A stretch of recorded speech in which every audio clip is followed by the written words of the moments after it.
So welcome again to this afternoon's China, Imperialism and the New World Order. I'll introduce our speaker. A big welcome to Dragan Plavsic. He's a teacher of law and co-editor of the Balkan Socialist Tradition and the Balkan Federation 1871 to 1915. He also writes regularly for Counterfire and Marx 21. Off you go. Sophie, thanks very much for that. And thanks also, by the way, for calling me earlier a lovely speaker. This is not a compliment I get very often, I have to say these days, but it's welcome nevertheless. I want to start with a few general observations, I think, about imperialism itself, because I find it's helpful to see the bigger picture before looking at some of the specifics of the New World Order and China's role in it. And I think one of the better ways of getting a handle on imperialism is to see how imperialism develops, how it comes about.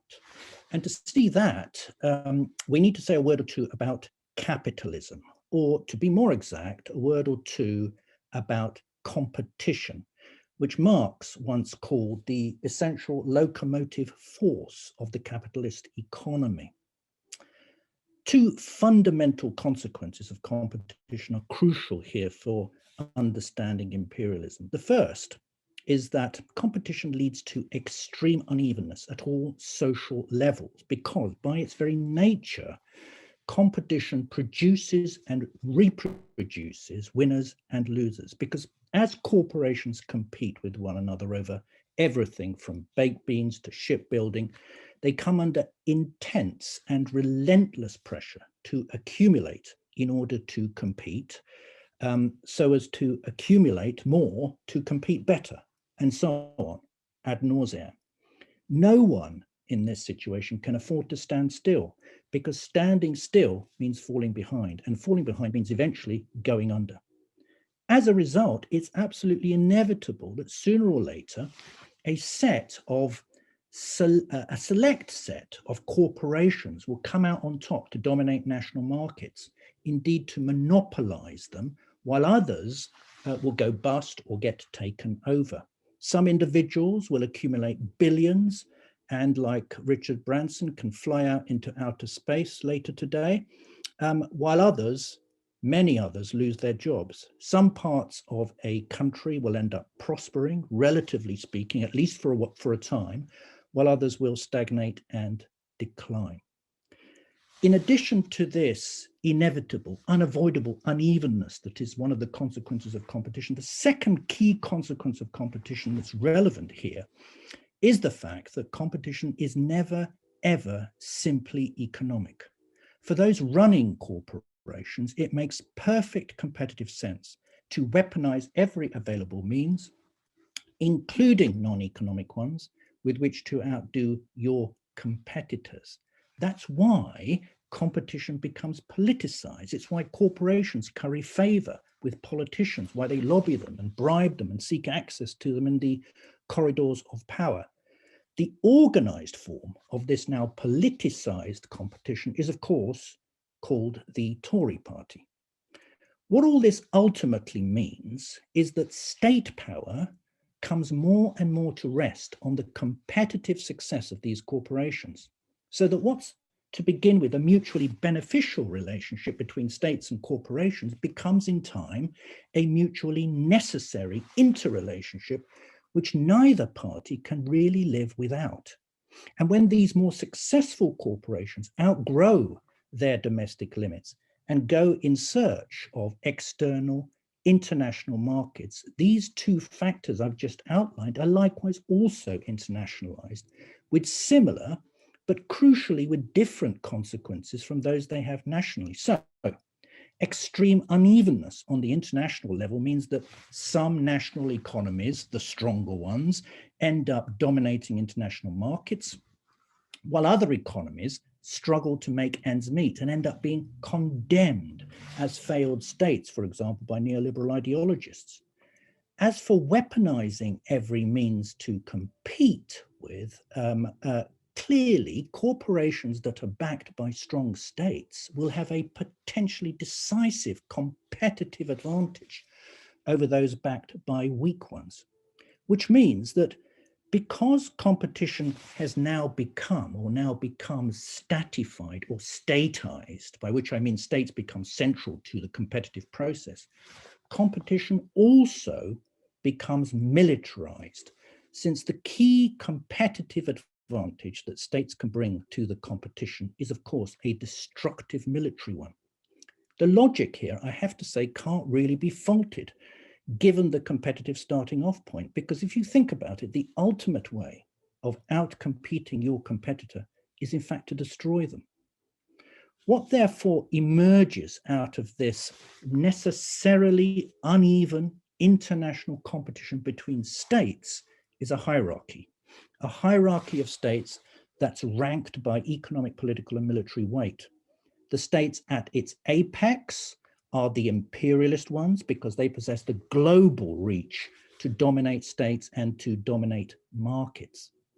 However, hierarchies that are based on competition are notoriously unstable, and they're notoriously unstable because they're competitive. The rise of one imperialist state is achievable only at the expense of another. But because competition has become state-based and therefore militarized, the rise and fall of imperialist states has been a thoroughly world-destructive process also. Britain was the foremost imperialist power of the 19th century. It colonized large parts of the globe. By the turn of the century, Germany had, of course, emerged to challenge it. And the struggle between them led to the horrendous slaughters of the First and Second World Wars, resulting in some, well, in the region of 80 to 100 million deaths. By 1945, with Britain exhausted and Germany twice defeated, it was the United States that then emerged as the leading imperialist power, now opposed by Russia, which, because it was the weaker imperialism, ended up employing brutally oppressive state power in order to be able to compete militarily with the United States. In fact, of course, during the Cold War, competition also became not just militarized, it became nuclearized. And we had the sheer insanity of nuclear arms races and the threat of our nuclear self-annihilation. It didn't matter. It didn't matter in the least that each side could destroy us all several times over with their nuclear arsenals, because piling up even more missiles had become itself an intrinsic part of the competitive logic of draining your enemy's resources and undermining their power. In the end, as we know, the United States won the Cold War, since when it has been the sole supreme imperialist power without any real challenger as such. And over the next 3 decades, of course, it's proceeded to capitalize on that victory. In Eastern Europe, NATO and the EU have greatly expanded under US leadership to the borders of Russia, leading, of course, during it to the war against Serbia in 1999. In the Middle East, after the Iranian Revolution and Washington's fallout with Iraq over its invasion of Kuwait, the US eventually attempted to reassert its power by invading Iraq itself in 2003, which of course ended disastrously, above all for the people of Iraq and around it.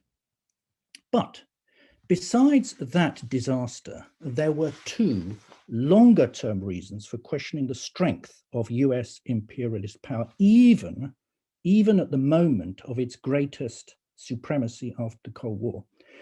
Because although the US remains to this day the largest single economy in the world, its relative contribution to the global economy has been steadily falling. In 1960, US GDP represented something like 40% of global GDP. Last year, this had dropped by half to 20%. And in a sense, what we can see here, the waning economic power of the United States may well also help explain Washington's readiness over the last 30 years to resort to war as a way of making up by military means what it can't anymore win by merely economic or political ones.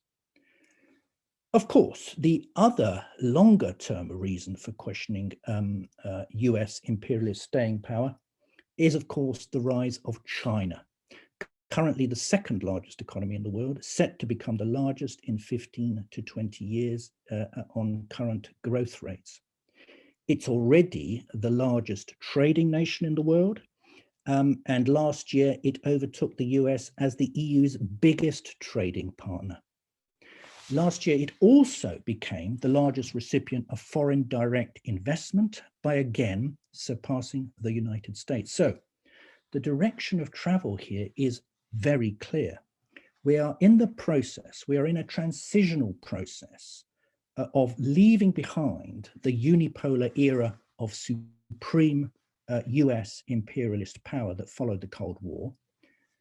And we're replacing it gradually with a bipolar world dominated by the United States and China, which will, of course, have its own, very own, fearsome dangers to come.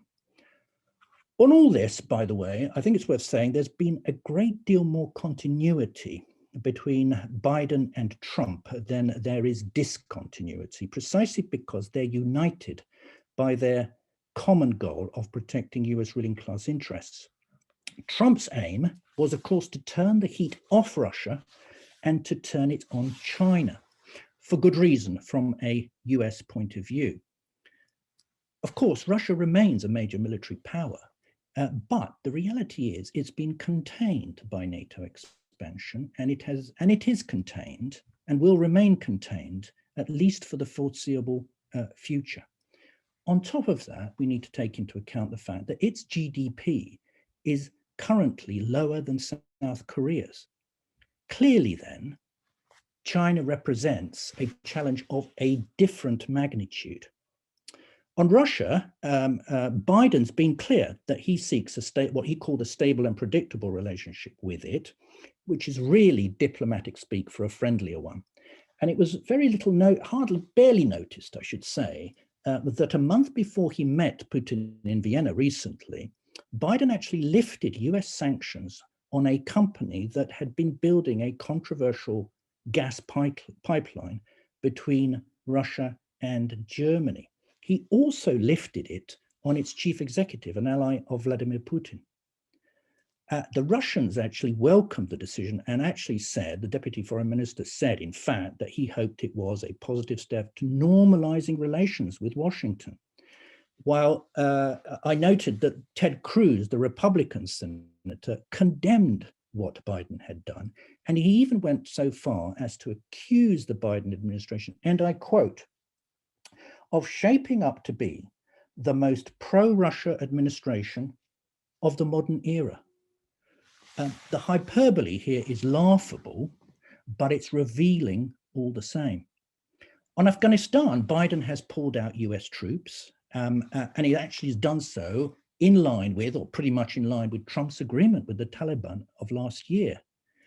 And although the decision was, principally motivated by the obvious fact that the war there had been lost, there one ulterior motive behind the withdrawal was also to make Afghanistan rather more of a Chinese headache and no longer an American one, because in recent years, it's little known, but China has provided something in the region of $70 million of military aid to Afghanistan. Why? Because it's fearful of the impact of chaos there, stoking Islamic militancy that might actually spread to its own population, especially the Uyghurs. On China itself, Biden has been no less alarmist than Trump. In January, or rather in February, he said the US would engage in what he called extreme competition on the global economic stage with China. And in March, he described described China as America's most serious competitor. He also in March, he warned that China's overall goal is to become the leading country in the world, the wealthiest country in the world, and the most powerful country in the world. You could hardly ask for a clearer acknowledgement of the coercive logic of competition that's central behind all of these events. So, what of China itself? the key question here is this really. Is China an alternative to the fundamentally capitalist logic of competition? Or is it in fact a specific historical expression of it? That's the key question. And to answer it, the first thing we really need to do is to look beyond all the labels, beyond the fact that it's called the Chinese Communist Party, or that the army is called the People's Army. We need to scrutinize deeds, not words, if we're going to be objective about what's really going on here behind the scenes. Crucially then, what we need to do is begin by acknowledging that the Chinese Communist Party that came to power in 1949, let alone the one that's actually in power now, was fundamentally different even then from the one the radical intellectuals who met in the French-occupied quarter of Shanghai in 1921 set up, because their aim in 1921 was to build a revolutionary party on the model of Lenin's Bolsheviks, and therefore to embed that party in the urban working class, which they saw as their essential social constituency. By 1949, however, when it took power, the Chinese Communist Party had in fact long since abandoned the cities and therefore the working class. By then, it had become a peasant-based, guerrilla, revolutionary nationalist movement whose overriding goals, whose key goals was to liberate the country from the Japanese in particular and overthrow the old order. But what went hand in hand with these progressive aims was a Stalinist ideology which was fixated on pursuing rapid state-enforced industrial development in order to catch up with the West and to build a strong Chinese state. So when, for example, President Xi talks today of fulfilling the Chinese dream of what he calls the great rejuvenation of the Chinese nation, with all the oppressive consequences that has for the Uyghurs and the Tibetans in China, there is nevertheless a fundamental continuity here with 1949, with Mao and with the party as it was then, despite all the other changes since. And what I'm really getting at here is that there was an implicitly competitive logic in Mao's Stalinist revolutionary nationalism, in the Stalinist revolutionary nationalism of the Chinese Communist Party that took power in 1949. And that competitive logic became explicit in the 1950s as China embarked upon industrialization. A few quotes from Mao just give you a flavor of his kind of thinking and how it fits the competitive logic that I'm arguing is absolutely essential to understanding where all this is going. As Mao put it at the time, he said, "The most important question for China is the rapid development of production to the levels of the leading world economies." On the first 5-year plan, which made steel production the priority, Mao wrote, "Our country is poor, very poor. This year, steel production amounts to only 4.5 million tons. Japan's production is 7 million. On Britain, he said, with 11 million tons of steel next year and 17 million the year after, the world will be shaken," he wrote. If we can reach 40 million tons in 5 years, we may possibly catch up with Great Britain in 7 years. And in 1955, he was looking even further ahead, estimating that it would take something in the region of 50 to 70 years, as he put it, to catch up with or overtake the United States. Now, the most murderous result of this competitive obsession, without question, was Mao's determination to accelerate the pace of industrial development in the late 1950s by collectivizing the land in order to squeeze every last drop of surplus from the peasantry, the very social force that in fact brought him to power, by herding them en masse into communes. And the resulting famine from the drop in agricultural production cost an estimated 30 million lives. The cost, therefore, to Chinese workers and to Chinese peasants of this competitive madness is abundantly clear. There was never at any time any question of pursuing a developmental model democratically determined by the workers and peasants themselves and undertaken by them at a pace of their own choosing. In fact, the very opposite was the case here. The very opposite was the case precisely because the logic that was determining the pace of industrial development was a ruthlessly competitive one. It was in fact the logic of global capitalist competition mediated in China by the state policies of Mao and the Chinese Communist Party. After Mao, his successor Deng Xiaoping abandoned Mao's rigorously state capitalist model in favor of a hybrid model, a market state model of competition. But even so, just as under Mao, there was never any question at any time here of following a model democratically determined and undertaken by the workers themselves. Quite the contrary. Just as workers and peasants had been subjected to the discipline of state control under Mao for the purpose of catching up with the West, as I've demonstrated, they were now subjected under Deng to the discipline of market forces for the very same purpose. Indeed, the very possibility of even basic minimal democratic rights was crushed by Deng in Tiananmen Square in 1989. Today, as has been the case ever since 1949, Chinese workers have no political organizations of their own. They have no trade unions they can, in any meaningful sense, call their own. It's actually really telling. During a strike, a 2016 strike of Chinese workers against, of all companies, the US company Walmart, which had outsourced production to China, one striker is reported in the Financial Times as having complained that the state trade union, the Chinese state trade union, was, and I quote, basically unreceptive to workers' opinions. They are window dressing for Walmart, was his complaint.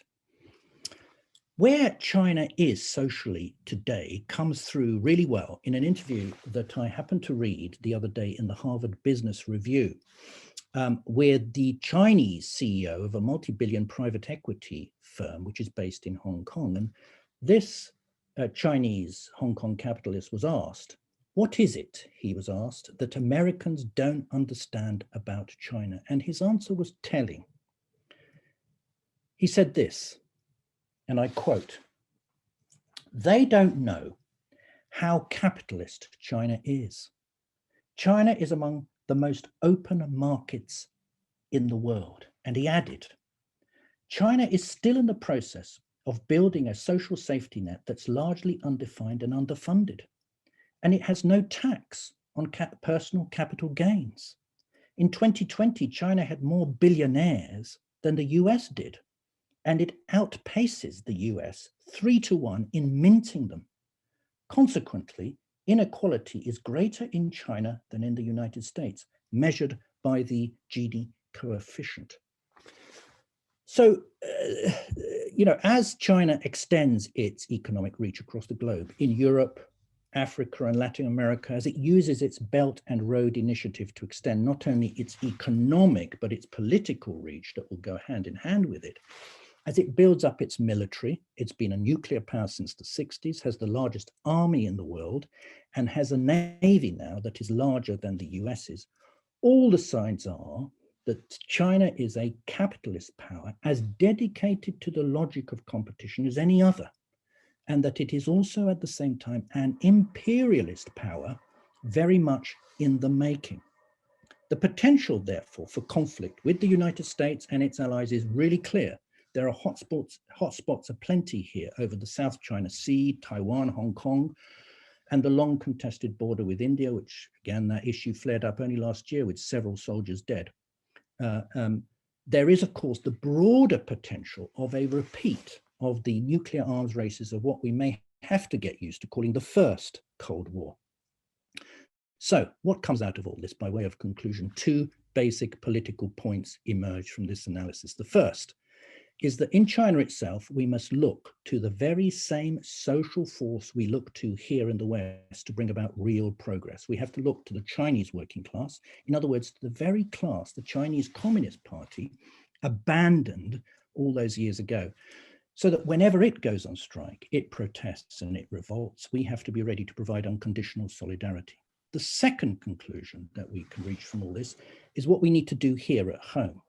We don't, of course, choose between US and Chinese imperialisms. We see them for what they truly are. Nevertheless, we must be guided by the tried and tested principle that our main enemy is at home.